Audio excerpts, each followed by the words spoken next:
சிறுமியை மானபங்கம் செய்த இளைஞர் உதவிய உறவினருக்கு 30 ஆண்டுகள் சிறை. காஞ்சிபுரம் நீதிமன்றம் நீதிபதி அதிரடி தீர்ப்பு. காஞ்சிபுரம் அருகே கருக்குப்பேட்டையை சேர்ந்த சிறுமியை இளைஞர் ஒருவர் மானபங்கம் செய்ய உதவிய உறவினருக்கு 30 ஆண்டுகள் சிறை தண்டனையும் 21,000 அபராதமும் விதித்தது நீதிமன்றம் தீர்ப்பளித்துள்ளது. காஞ்சிபுரம் அருகே கருக்குப்பேட்டையை சேர்ந்தவர் ஐயப்பன். இவரது 14 வயது மகளை அதே பகுதியை சேர்ந்த 17 வயது இளைஞர் ஒருவர் வந்தவாசிக்கு உறவினர் ராஜா என்பவர் வீட்டுக்கு கடத்தி சென்று மானபங்கம் செய்துள்ளார். இது குறித்து ஐயப்பன் வாலாஜாபாத் காவல் நிலையத்தில் கடந்த 1/8/2020 தேதி கொடுத்த புகாரின் பேரில் போலீசார் வழக்கு பதிவு செய்து கடத்தவும் அடைக்கலம் கொடுக்கவும் இளைஞருக்கு உதவிய உறவினர் ராஜாவையும் சிறுமியை மானபங்கம் செய்த இளைஞரையும் கைது செய்து விசாரணை நடத்தி வந்தனர்.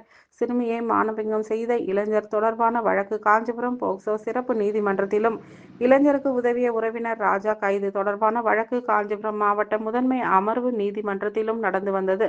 ராஜா தொடர்பான வழக்கை விசாரித்து மாவட்ட முதன்மை அமர்வு நீதிமன்ற நீதிபதி செம்மல் சிறுமியை கடத்திய குற்றத்திற்கு உதவியதாக 10 வருட சிறையும் ரூ.1000 அபராதமும், அபராத தொகையை கட்ட தவறினால் மேலும் 2 மாதம் சிறை தண்டனையும் அனுபவிக்க வேண்டும்.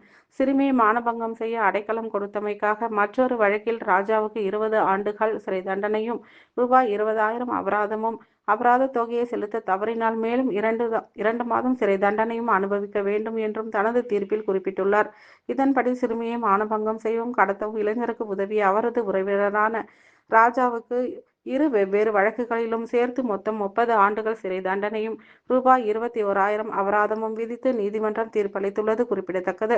காஞ்சிபுரம் மாவட்ட அரசு வழக்கறிஞர் கார்த்திகேயன் வழக்கில் ஆஜரானார். வழக்கில் பாதிக்கப்பட்டுள்ள சிறுமிக்கு ரூ.6 லட்சம் இழப்பீடாக வழங்குமாறும் நீதிபதி தனது தீர்ப்பில் குறிப்பிட்டுள்ளார். சிறுமியை மானபங்கம் செய்த சிறுவன் தொடர்பான வழக்கு விசாரணை காஞ்சிபுரத்தில் போக்சோ சிறப்பு நீதிமன்றத்தில் நடந்து வருகிறது. கடந்த 2020ஆம் ஆண்டு வாலாஜாபாத்தை சேர்ந்த சிறுவன் ஒருவன் பாதிக்கப்பட்ட சிறுமியை கடத்தி சென்று வந்தவாசியில் உள்ள எதிரி ராஜா என்பவர் வீட்டில் தங்க வைத்து சிறுமியை வன்புணர்ச்சி செய்த நிலையில் வாலாஜாபாத் போலீசார் பாதிக்கப்பட்ட சிறுமியின் தகப்பனாரின் புகாரின் பேரில் வழக்கு பதிவு செய்து விசாரணை மேற்கொண்டனர்.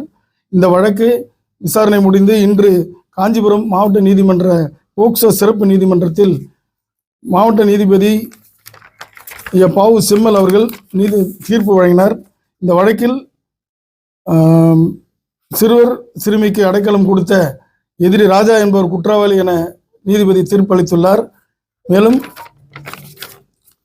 நீதிபதி தனது தீர்ப்புரையில் சிறுமியை கடத்திய குற்றத்திற்கு உடந்தையாக இருந்ததால் எதிரிக்கு 10 ஆண்டு கடுங்காவல் தண்டனையும் ரூ.1000 அபராதமும் கட்ட தவறினால் 2 மாதம் சிறை தண்டனை அனுபவிக்க வேண்டும் என்றும், மேலும் போக்சோ சட்டத்தின் கீழ் ஆஜர் எதிரி ராஜாவிற்கு 20 வருட கடுங்காவல் தண்டனையும் 20,000 அபராதமும் கட்ட தவறினால் 2 மாத சிறை தண்டனை அனுபவிக்க வேண்டும் என்றும் தீர்ப்பளித்துள்ளார். மேலும் இந்த வழக்கில் பாதிக்கப்பட்ட சிறுமிக்கு ரூ.6 லட்சம் இழப்பீடு வழங்க அரசுக்கு உத்தரவிட்டுள்ளார்.